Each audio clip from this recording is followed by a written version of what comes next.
So first I want to clarify that when I talk about influencers, I'm not talking about social media influencers on TikTok, right? That's not what we're talking about. Although they could be. They could be. Suppose. We're really talking about the role of the influencer in context of the workplace, right? How do you influence without legitimate authority? When you're passionate about work, when you're passionate about what is happening in the organization, you can be an influencer. And sometimes you will get knocked down. Through my career, I've gotten knocked down with ideas. Just keep getting up because there's a lot of work to be done. You know what? We exist to make healthcare better for patients and the people who serve them. So we got to just keep plugging away.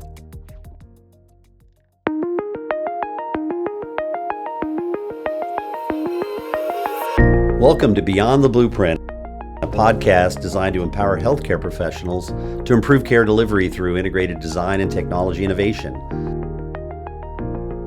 My name is Keith Washington, and joining me is my co-host, Chris Lingner. Whether you're redesigning a hospital, launching a new digital initiative, or just curious about the future of healthcare, well, you're in the right place. Let's explore together what's possible when we go beyond the blueprint. So welcome to the podcast. Our guest speaker today doesn't need an introduction. Really well-known speaker, and actually on her second episode. So in our podcast series, I'm going to welcome Kris Baird. She was also our guest speaker on episode 4. So welcome, Kris. It's great to be back. Thanks for having me. Awesome. So let's just jump right into it. So today's topic, being an effective influencer when you're not the boss. I'd love to hear, talk about that topic. I guess, how do you define the difference between an influencer and a boss or a manager in an organization? Yeah. And it's really an important unofficial role that people can play in their organization. So first I want to clarify that when I talk about influencers, I'm not talking about social media influencers on TikTok, right? That's not what we're talking about. Although they could be. They could be. It could be, I suppose.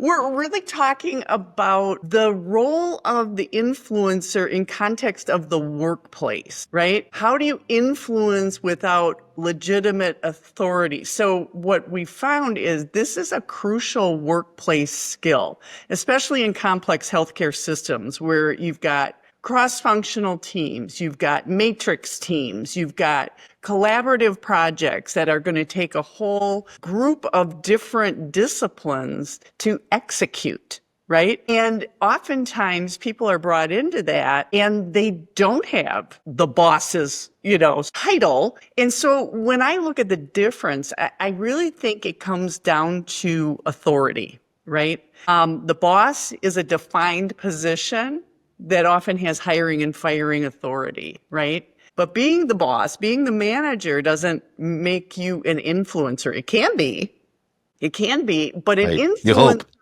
you hope it does.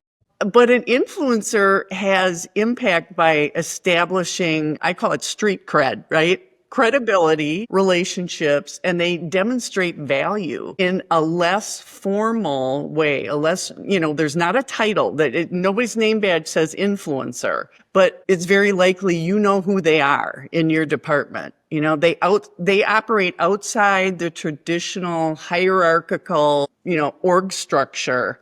And they basically rely on their personal reputation that's going to help guide people and then shape decisions. Yeah, so important, right? It's even like parenting, right? Parenting, you want to, there's a certain stage of parenting where, you're not large and in charge. You're not necessarily the boss. You're an influencer. Well, it's funny you would say that. So when I think about an influencer versus a boss, okay, my older sister would babysit us, right? And I don't know how many times she had to hear from me, "You're not the boss of me," right?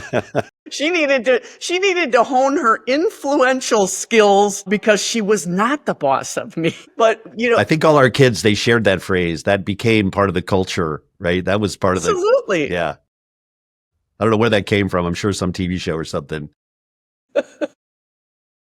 So I appreciate the context of, let's say, authority versus responsibility. So I guess maybe talk about an influencer that, as, it's like you said, it's part of a healthy organization. How does somebody just like say, think about becoming an influencer or contributing to the organization in that positive way? Yeah, and that's a really good question. If you want to be an influencer, one of the first things you need is some expertise. So you've got some credibility, right? So I think about in my past life, as I was trying to entice people to come along and improve the culture and improve the patient experience, I had to demonstrate expertise in this area, right? But that wouldn't be enough because people don't care as much about what you know, but what you do, right? And so developing strong relationships, and that starts with being an excellent communicator, which means first, before you think about speaking,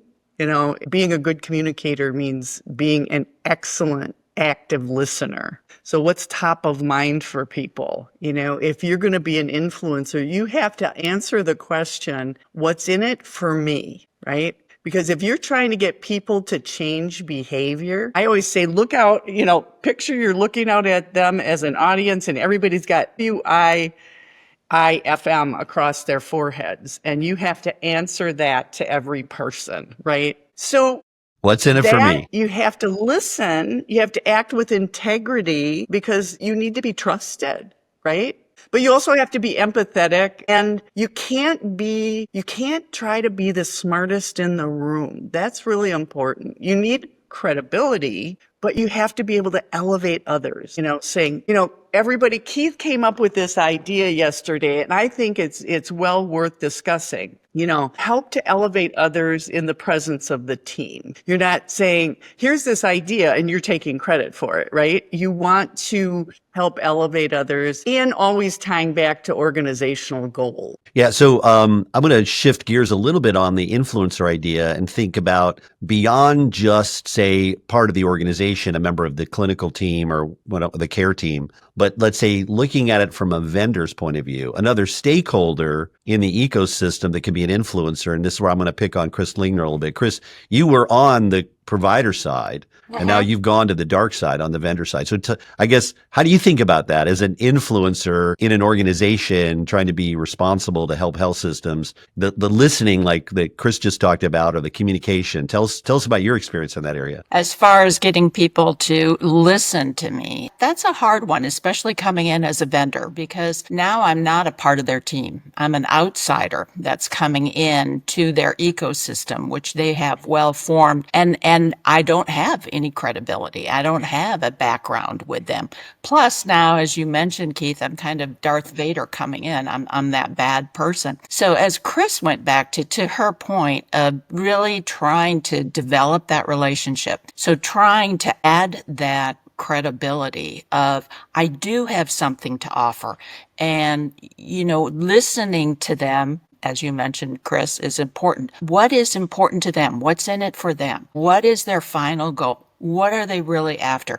How can I help them manage that? And how can I help them get to that endpoint?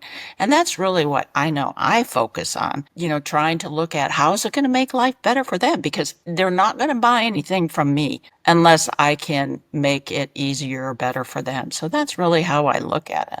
Yeah, and what you are asking them to do, you're asking them to change, right? And that can be painful. You might be changing the equipment that they're using. And I look at some of the most successful companies, vendors that have to implement a major technology change or something. They plant influencers in the department. So you probably have heard the term super user, and you may use that. They can be an influencer, right? So you handpick the people who are going to be early adopters and that they have influence over the other nurses, right? And elevate them, help them learn the what's in it for me so that they're talking to their peers, because that can be incredibly powerful. Right. How do you handle any biases that you see as far as the influencers may come up? In other words, everybody sees something through their own rose glass eyes, and everybody pictures it different. So as a vendor, how do you handle different influencers that have very strong personalities that see something one way, kind of that squashes anybody else from, being able to bring up their point of view? This worked for me in the past is to talk with, let's say, the department manager first and ask the question, who's going to strong arm this? Who on the team is an influencer to the negative? I've talked about the influencer to the positive. Who could be your super user? Those are people you need to have conversations with early and often. And when the stars are aligned, those are the folks that if you can help them see what's in it for me, right, they might become a strong advocate. So what has worked for me in the past is I've asked that question, who's likely to really support this? Okay, write them down. They're going to be your known influencer, the positive influencers, because you can have negative influencers, Yes. right? And those negative influencers, sometimes it comes because of, their emotional reaction to whatever it is you're bringing in. The change that you're suggesting comes from their experience in life. I'm not going to go back to childhood trauma, but we never know what their experience has been with, oh, sure, administration crams this down our throat and, we never get a say. You've probably never heard that, right? Right.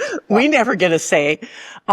So going back and getting to those people early on and getting their reaction and looking for those cues, like statements like, I don't know why we're doing this, Yes.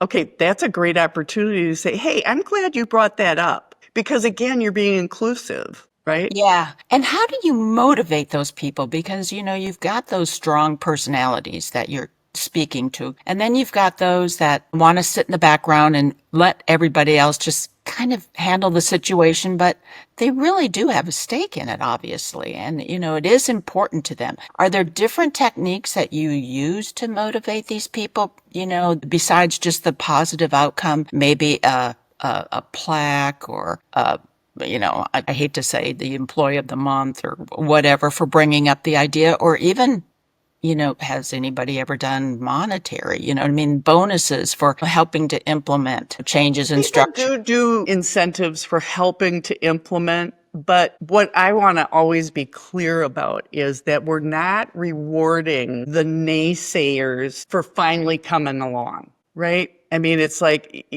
let's have a dog treat in front of them.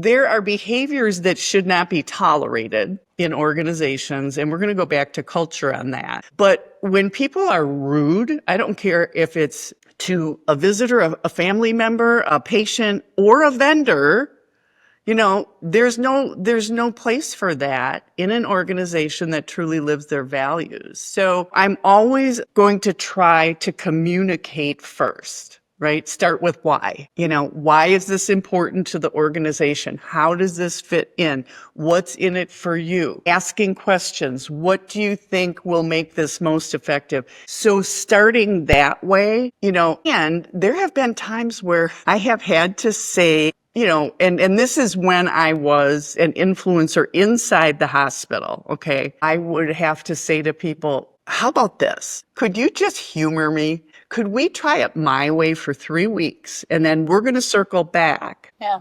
But the deal is you have to give it a legitimate chance, right? Could we try it for 3 weeks and then I'm going to circle back with you? And I have had people say, oh my gosh, this wasn't as bad as I thought. I think it was a good idea. And now I feel better about it. I'm calmer. Remember, change is painful. I mean, the only people who like change, they say, are wet babies and consultants, right? And so we're asking them to change the way they do their daily work, right? And so we have to be sensitive to that and yet stay the course for maintaining, quality, safety, and service in the organization. So Kris, I love this direction you're going. So talk about, I guess, culture, but maybe even talk about it in the context of design. So in an organization, you're talking about communications and you're talking about sort of circumstances that as an individual contributor you could adapt to. But I guess if you're coaching leaders and trying to design an organization for this kind of culture, I guess, how do you think about that? That's a really good question. So one of the things that, people often say they want to make change. They say they want a culture that is capable of elevating people quickly through change process and so on. Change is really rapid in healthcare, and I see a lot of organizational leaders that tout innovation. Okay, we're an innovative organization. In fact, we have an innovation department. I like to go in with a full culture assessment, to be honest, because there's so many blind spots that when you go in and really look at the organization at all different levels and you start to peel the onion and you reveal beliefs and attitudes at different points of the organization, those are the barriers. Those are the things that can keep you from succeeding and implementing change. And so how do you do that? First, you do an assessment and then the diagnosis. And once you can diagnose, look, these are some of the beliefs and attitudes that are prevalent that maybe the C-suite doesn't know anything about, right? But when you get into the trenches, people start to answer questions about, why things fail around here. Okay. And it's really valuable information. And so when I start to think about ideas and ideation, it's not a department, there's not the department. It shouldn't be a department of innovation. Yes, you may have that. You may have that incubator. But if you really want to engage people at all levels of the organization, you have to have the belief and attitude that all ideas are worth listening to, right? That's a culture thing. But now a pragmatic element of that is if you really want people's ideas, do you have a mechanism in place to solicit those ideas, to vet those ideas, to respond to the people submitting the ideas, and to implement, right? So that is often missing, and it's not that hard. It is not that hard to do, and it's part of what we bring in an organization when we're talking about culture shifting. So if you want to be a culture that values ideas, but you also need to set parameters. Okay, so when we're soliciting ideas, you might set a parameter saying this is about how to make things more efficient around here, but it can't have to do with salaries and benefits, right? Because that is something that is market-based and so on and so forth. But help us look at low-cost, no-cost ideas to make the organization better. I was just going to add, Kris, how do you handle then when you're trying to motivate people to come up with these ideas and their interpretation is, oh, why should I do this again? Because it always gets struck down. You know what I mean? They want us to do this, but at the end of the day, there's budget constraints or there's not enough personnel. How do you keep that motivation going? You have to have some early wins, first of all. So by getting out there and really talking about, we want your ideas, even if they're little, we want those ideas. And then you broadcast them. Look, we had 150 ideas submitted last month. Of those, 70 were not feasible right now. They're good ideas, but they're not feasible right now. We implemented 25 of those and another X are in the works, right? Reporting back and then giving credit. Saying, Chris Lingner had this great suggestion, and you'll notice on second floor that we've implemented that in the hallway. I think back of a doctor who was really negative, and he wanted a hand washing sink out in the hallway in a certain spot. And he said, I've been saying this for years. And somebody said, did you submit it as a bright idea? And he said, I don't know what you're talking about. So he did. Within a week, that sink was installed and we had his picture taken next to it. So the celebration is really more about recognition, and it's a win-win-win because administration wins because they're showing that they're listening, right?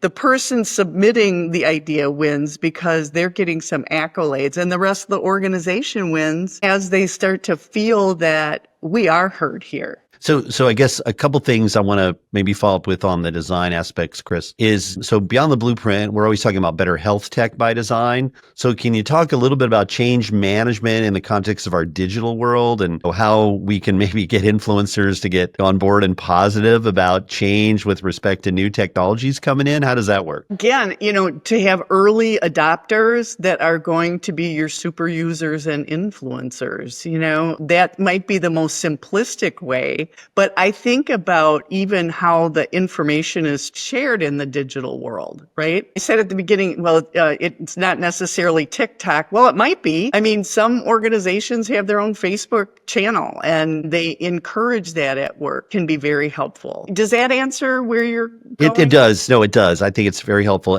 I guess, and the other direction I wanted to go is talk about, say, an individual contributor in an organization that's looking for resources, like examples of, where they can go to learn more about how to be an influencer or be a part of positive change in the organization. And then I guess the other, if you don't mind, if a lot of what we try to do on Beyond the Blueprint is tell stories, if you give us an example of maybe an influencer in an organization that, is a good, where there was a good result. Yeah. Okay. Thank you. I will do both. Let me start with how to.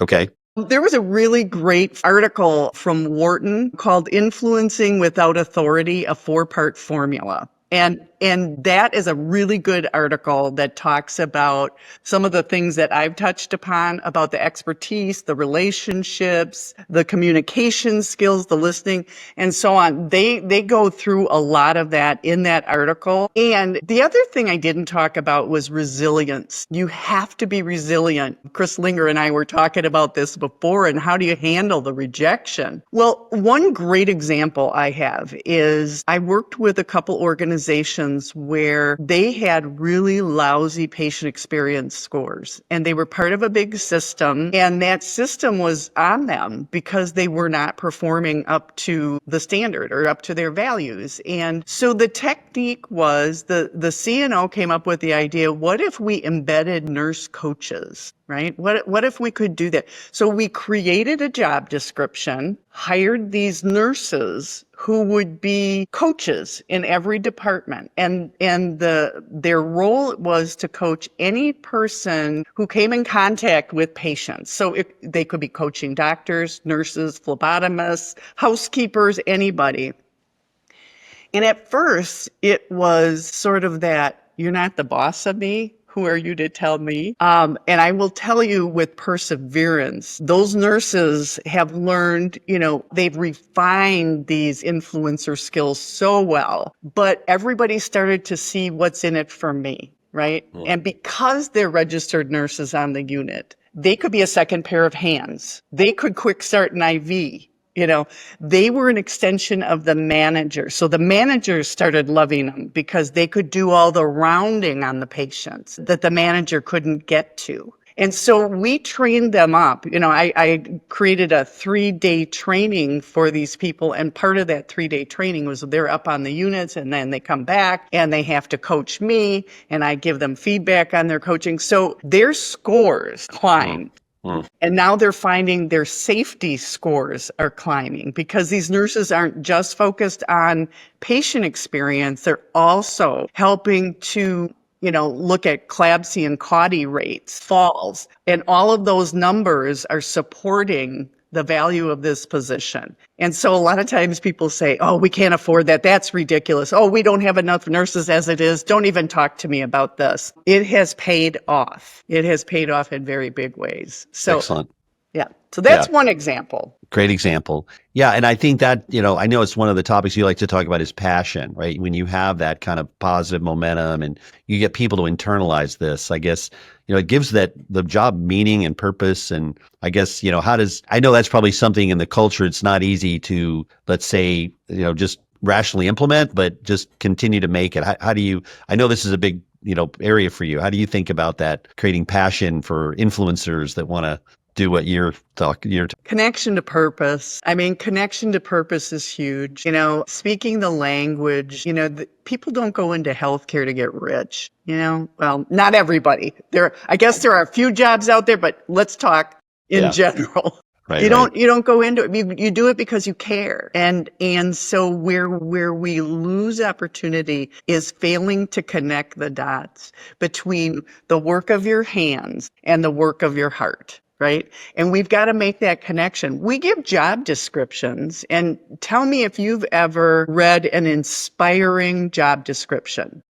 I haven't, but there's an exercise I do in my Be the Leader Nobody Wants to Leave course. Keith, you may remember this, where you pull up the job description, you pull up the mission, vision, and values, and then you crosswalk so that you can speak to every person about when you did this, Keith. Boy, that was right in sync with our value of compassion. And so you're connecting the purpose, and you're inspiring, and you're helping people to remember why they chose healthcare. Awesome. Well, I think that's we're kind of winding up on our time here, so I think that's a perfect way to close this discussion. I just want to thank our audience for joining us today. I think it's really important to hear from leaders that are talking about these topics, about culture, about passion, about purpose, about how to lead when you're not in charge, how do you manage the challenges between authority and responsibility. So all really great, Kris. Much appreciated. Guess you have any closing remarks? I don't want to cut you off, but I want to see if you have any closing thoughts for our audience. Yeah, just that, when you're passionate